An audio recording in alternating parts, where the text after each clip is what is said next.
Just a quick poll. Who holds Bitcoins in the audience?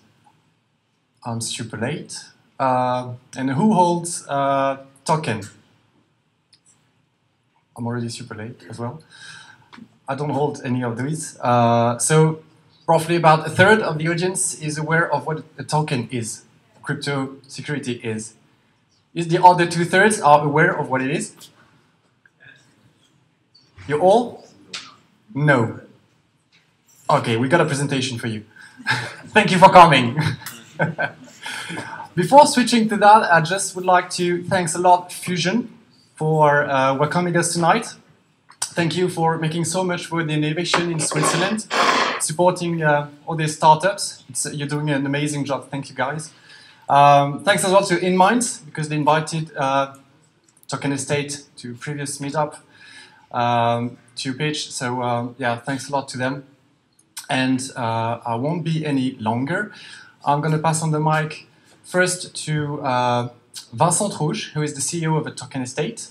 He will pitch later afterwards, but first, he's going to introduce us what is a crypto security / token for all the unaware people like I am. Vincent, if you can join us, it's yours. The floor's. Merci. Bonsoir. Merci pour l'intro. Thank you. Bonsoir, ça fait plaisir de vous avoir tous ce soir et de pouvoir parler de Crypto Securities. Donc cette présentation est assez rapide et l'idée c'est de donner une base de lecture pour ce qui va suivre, c'est-à-dire Brigitte qui va nous présenter son projet Swiss Real Coin et nous-mêmes qui allons présenter Token Estate. Donc l'objectif ici c'est de parler de Crypto Securities, une spécificité suisse. Alors, hop, donc il y a plein d'actifs digitaux aujourd'hui qui se baladent, vous en avez entendu parler, vous avez entendu parler du Bitcoin, vous avez entendu parler de l'Ethereum et de plein d'autres choses. Ce qui est intéressant, il faut absolument s'intéresser aux droits qui sont associés à chacun de ces actifs. En effet, un Bitcoin, un Ether, c'est quelque chose d'extrêmement sûr, c'est quelque chose qu'on ne peut pas vous voler à partir du moment où vous avez votre clé privée en sûreté. Par contre, ça ne vaut que les droits qu'on y a associés. Donc, quels sont les types de droits qu'on peut associer à ce type d'actifs? On peut dire que les tokens supportés par une blockchain vont servir de moyen de paiement. Donc, c'est le cas classique des cryptocurrencies avec les modèles canoniques Bitcoin, Ethereum, etc. Mais on peut également dire que ce sont des outils qui vont permettre de vous donner un accès à un service. Un exemple classique de token qu'on utilise tous aujourd'hui, c'est ce qu'il y a sur votre wallet dans votre iPhone. Quand vous embarquez pour prendre un avion, vous présentez ceci, et en fait c'est un token. C'est quelque chose qu'il est difficile de copier, qui vous donne accès à un service. Il y a des tokens qui sont créés sur Internet pour vous donner par exemple la possibilité d'utiliser des plateformes en ligne. Maintenant, on peut attacher d'autres types de droits aux tokens. En particulier, on peut dire que des tokens vont vous permettre d'avoir une part des profits ou vont correspondre à un instrument de type dette. Dans ce cas-là, on va se rapprocher de la définition d'une crypto security, ce sur quoi nous allons revenir. Il y a d'autres types de droits également, comme par exemple définir les rôles que vous allez avoir ou vous permettre d'influencer la gouvernance d'un projet. Maintenant, on va y voir plus clair, on va se dire, bon, gardons les choses simples. Nous avons trois types de tokens. Nous allons avoir les cryptocurrencies, Bitcoin, Ethereum, les utility tokens, qui sont un modèle un petit peu particulier, suivant lequel c'est une sorte de microéconomie qui est créée, où les utilisateurs qui veulent utiliser un service doivent acheter le token et les fournisseurs de ce service gagnent des tokens en échange, donc les modèles de type storage ou Filecoin. Et nous avons effectivement les crypto securities, qui est le sujet qui nous intéresse aujourd'hui. Des exemples donc, qui existent en Suisse commencent à être nombreux. On a un certain nombre de sociétés qui ont fait appel, dont Modem, parmi les premiers, Swiss Real Coin aujourd'hui, et nous-mêmes. Alors, quels sont les droits qui sont associés à une crypto securities? Alors, c'est très simple. Les droits qui sont associés à une action ou à de la dette, c'est les mêmes. C'est-à-dire que vous allez avoir, dans le cas d'action, le paiement de dividendes ou le repaiement du principal ou de l'intérêt dans le cadre de la dette. Vous pouvez également avoir des governance rights qui sont associés. En gros, la capacité d'influencer la direction du projet. un point important, c'est que pour être une crypto-securities qui soit vraiment intéressante, il faut que ces droits puissent être enforceable dans un tribunal. Et c'est ça qui fait la spécificité de la Suisse aujourd'hui. Enfin, une vision américaine de la chose, c'est de dire que ce type d'actif va être positif sur le Howey test. C'est quelque chose dont on a beaucoup parlé dans le monde crypto.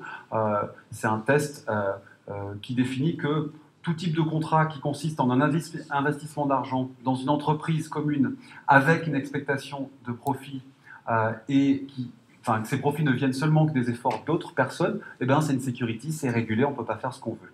Il y a d'ailleurs des entrepreneurs qui ont fini en taule aux États-Unis pour avoir oublié ce point de détail. Pourquoi est-ce que les investisseurs devraient se préoccuper de ça?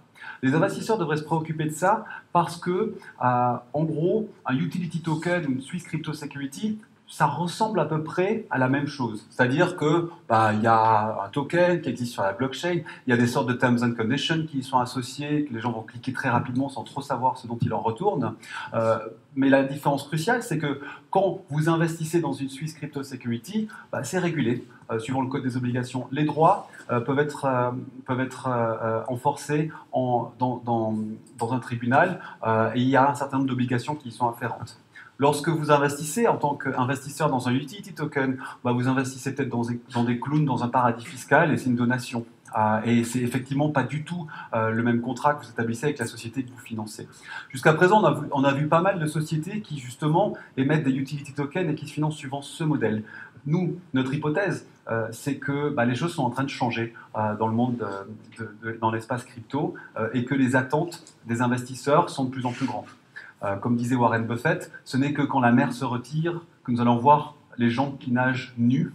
Et notre perspective, c'est qu'il y aura beaucoup de sociétés qui seront à nu une fois que le marché va baisser, une fois qu'on va un peu challenger les droits qu'ils donnent aux investisseurs. Également, souvent les modèles de utility token, on sent qu'on force un peu le business model dans le modèle du utility token. C'est-à-dire on a des convolutions, c'est quelque chose qui est un petit peu compliqué. Alors que si on fait appel à un modèle crypto security pour développer un service ou une société, simplement c'est un financement. En échange, on va émettre une action ou de la dette. C'est des choses qui sont très comprises. Également, quelque chose qu'un utility token, c'est relativement faible en termes de structuration. C'est-à-dire c'est relativement facile d'émettre un utility token. Pour émettre une crypto security, c'est beaucoup plus compliqué. Et je pense que Fabien sera même de développer ce point-là, justement ce qu'on doit faire pour être en mesure d'émettre une crypto security en Suisse. Alors, beaucoup de personnes, quand on parle de security sur la blockchain, ils se disent « Attention, vous n'avez pas le droit de faire ça, parce qu'il faut une licence. Et si vous n'avez pas cette licence, vous allez finir en taule, comme certains entrepreneurs. » Et c'est là qu'on dit « Attendez.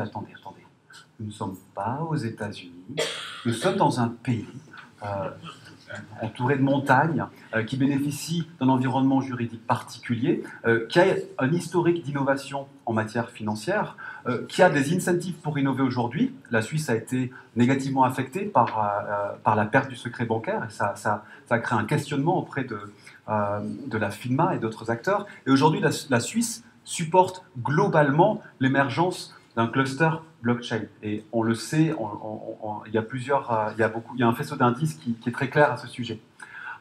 Donc les crypto-securities, on peut en faire en Suisse. On a un certain nombre de cas d'école. Like en début d'année dernière, Modem en septembre dernier, Envion, qui est une société allemande qui a levé 100 millions de dollars par le biais d'un bond, c'était en décembre dernier. C'est un projet allemand mais incorporé à Zug. Donc on voit déjà un certain nombre de projets qui se sont faits.